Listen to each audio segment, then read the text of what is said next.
তাড়াতাড়ি যাও বাবা। হয়েছে না সুন্দর হবে না।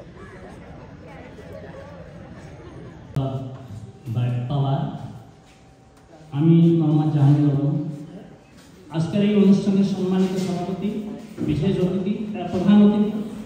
তা আমরা অত্যন্ত দুর্বল হয়ে পড়েছে। দেশের অর্থনীতি প্রতিরোধ করতেই হবে।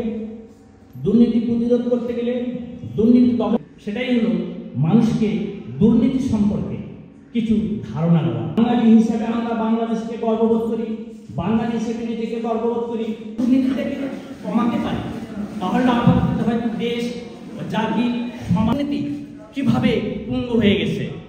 আজকে ব্যাংক বিমা বন্ধের পরে যে একটা পণ্যের দাম অর্থাৎ তেলের দাম আজকে 10 টাকা বাড়ানো হলো, কোনদিন সময় লাগে, কমানো হলো যদি সময় লাগে, আর যদি বাড়া হয় কিন্তু দেখা যায় যখন বাড়ে সেটা কিন্তু 5 মিনিটের ভিতরে তার প্রভাব পড়ে।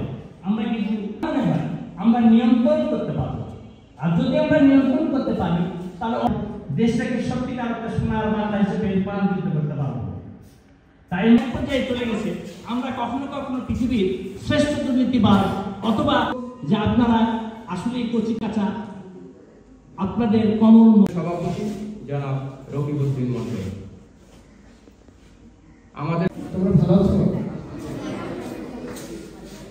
ভালো আছো না? এত করছি যেখানে মঞ্চে যারা বক্তব্য প্রদান করেছেন অনেক মূল্যবান কথা বলেছেন। মঞ্চে উপবিষ্ট আছেন হাকিমপুর উপজেলার কৃষি সাফল্যের একটা চূড়ান্ত পর্যায়ে যেতে পারবে, অন্যথায় কষ্টকর কথা তোমাদের বহন করতে হবে। এই জন্য যারা এখানে মাইক নিয়ে থাকে তারা অনেক কথা বলে। মঞ্চে উপবিষ্ট বিশেষ অতিথিবৃন্দ,